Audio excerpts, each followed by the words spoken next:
परमेश्वर के धन्य नाम की महिमा हो। प्रभात मनन के सत्र 2898 में आप सभी का बड़े प्रेम के साथ स्वागत करता हूँ। आइए आज के मनन के लिए हम पढ़ते हैं प्रकाशित वाक्य अध्याय 11 पद 5 और 6। यदि कोई उनको हानि पहुंचाना चाहता है तो उनके मुंह से आग निकलकर उनके बैरियों को भस्म करती है, और यदि कोई उनको हानि पहुंचाना चाहेगा तो अवश्य इसी रीति से मार डाला जाएगा। उन्हें अधिकार है कि आकाश को बंद करें कि उनकी भविष्यवाणी के दिनों में मेह न बरसे, और उन्हें सब पानी पर अधिकार है कि उसे लहू बनाए, और जब जब चाहे तब तब पृथ्वी पर हर प्रकार की विपत्ति लाए। हम इस बात को देख चुके हैं कि इन पदों में उन दो गवाहों के बारे में चर्चा की गई है जिन्हें महाक्लेश काल में परमेश्वर के न्याय के बारे में प्रचार करने के लिए परमेश्वर की ओर से भेजे गए हैं। प्रारंभ में पढ़ी गई पदों में हम इन दो अभिषिक्त गवाहों को प्राप्त विशेष अधिकारों के बारे में देखते हैं। इन दो पदों में सूचित किए गए इनके विशेष अधिकारों को क्रमशः इस प्रकार हम पढ़ते हैं। पहला, उनको किसी भी प्रकार की हानि पहुंचाने के लिए यदि कोई कोशिश करे तो उन्हें मुंह की आग से भस्म करने का अधिकार इन्हें दिया गया। दूसरा, भूमि पर बारिश गिरने से बादल को रोकने का भी अधिकार इन्हें दिया गया।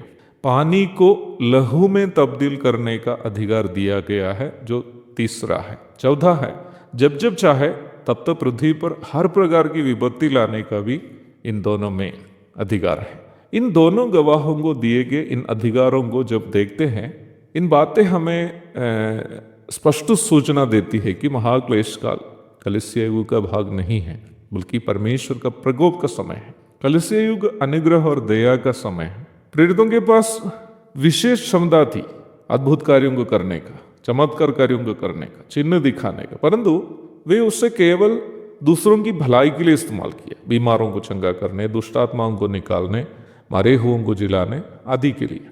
दूसरा कुरिन्थी 12:12, मत्ती 10:1 आदि पढ़िएगा। हनन्याह और सफीरा की घटना एक अपवाद में लिया जा सकता है, अन्यथा किसी को किसी प्रकार के दंड देने के लिए प्रेरित गण अपनी क्षमता का उपयोग नहीं करते थे, जबकि चाहने से वे वैसे कर सकते थे। उसका उदाहरण है हनन्याह और सफीरा। पर वे ऐसे नहीं करते थे क्योंकि प्रभु ने उन्हें निम्न अधिकार और क्षमता इसलिए दिया था ताकि वे वचन को दृढ़ करें, मरकुस 16:20। परंतु जिस समय की चर्चा हम प्रारंभ में पढ़ी गई पद के अनुसार कर रहे हैं, वो अनुग्रह का समय नहीं है, परंतु परमेश्वर का प्रकोप का समय है। हम ये देखे हैं कि उन्हें मुंह की आग से उन लोगों को जो उन्हें हानि पहुंचाना चाहते हैं भस्म करने की क्षमता है, अधिकार दिया गया। ये सूचित की गई आग पर बाइबल पंडितों के बीच एक तर्क है कि ये आश्चर्य आग है या वचन है।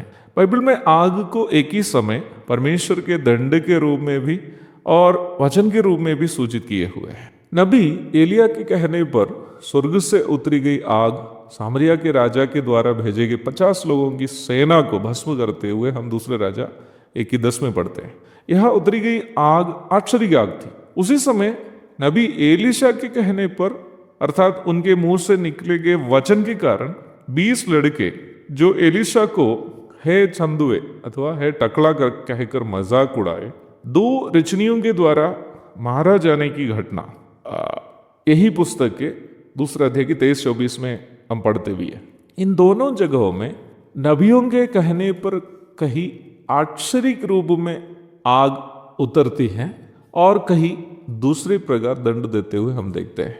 हमें ये नहीं मालूम है कि इनमें से किस प्रकार इन दो गवाह को हानि पहुंचाने वालों को दंड मिलेगा। इन लोगों के गतिविधियों को देखते हुए बाइबल पंडितों के बीच एक तर्क भी है कि ये दोनों के नाम क्या हो सकते हैं।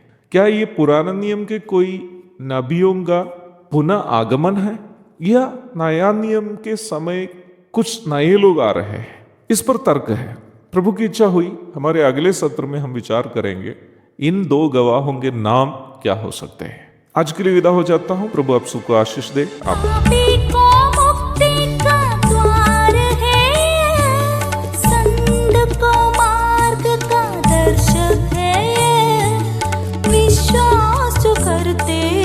उसके लिए अनंत जीवन का साधन है ये है वचन, प्यारा वचन, यीशु मसीह का प्यारा वचन। ये है वचन, प्यारा वचन, यीशु